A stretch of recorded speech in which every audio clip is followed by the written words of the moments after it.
We stand there in this place as Gandhari has cursed Krishna, deformed Yudhishthira, and as her anger is finally somewhat calmed down, she looks at Kunti and her anger flares up again. On one side is standing Draupadi, the Kulavadhu, so to speak. Some call her the reason for which the Mahabharata was fought, but that would be too childish an explanation to say one woman caused so much destruction. There are a lot of angles in play here. But Kunti has lived with Dhritarashtra, Vidura, Gandhari in the palace for years now. And yet, when the war is over, Gandhari's ire, her anger, disgust even, is focused upon Kunti. Why so? Jealous. Okay, but why? If anything, she should be angry at Draupadi.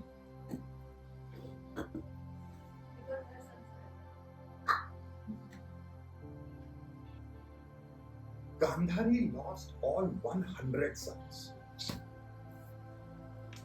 Draupadi lost all her 5 sons. And in that loss, they can bond together. And here, standing is Kunti. All her 5 sons are alive. At this point, we still don't know the story of Karna. That has not been talked about. Kunti has suffered loss. But as far as Gandhari is concerned, she bonds better with Draupadi, whom she has thought of as an enemy all this while, than the Kunti who was living with here, because survivors are not the same as people who have paid the price. Kunti has not paid the price. Her son caused all this. And Kunti is standing there, holding her sorrow, her grief, because she can't talk about the son that she has lost.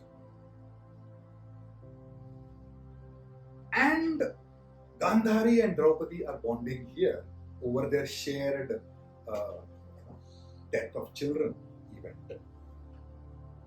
So you see, Draupadi, on one hand, is very similar to Kunti, her real mother-in-law, not just in the exile she has suffered, not just in the suffering of living under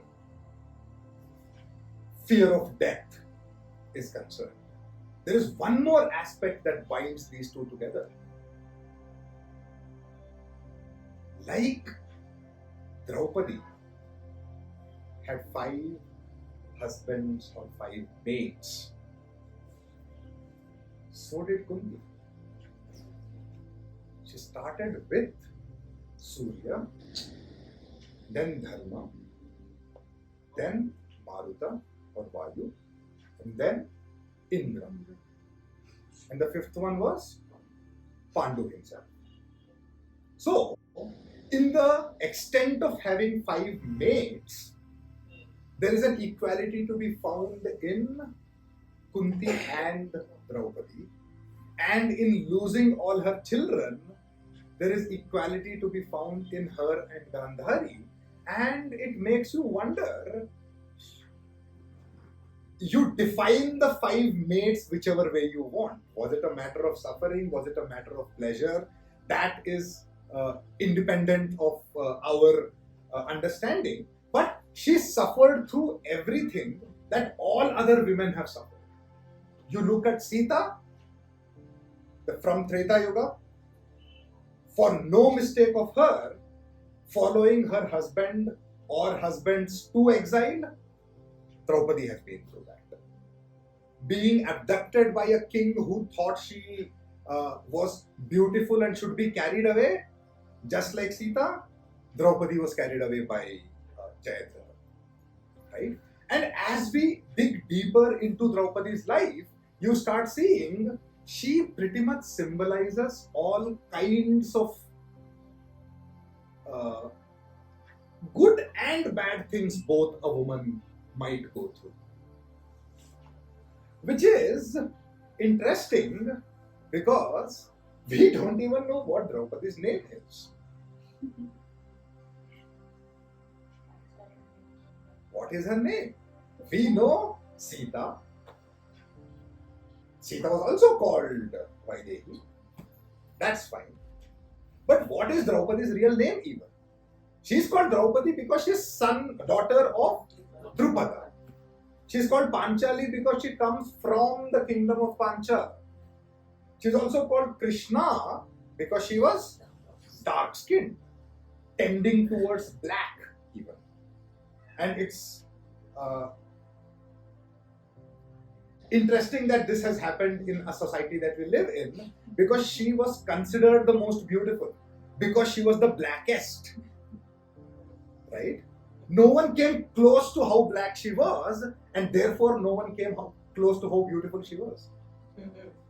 She's also called Yagnaseni. Why? She emerged from there. She emerged from the Yagna, one thing, but also because her father took the name of Yagnasena. And Yagnasena's daughter is Yagnaseni.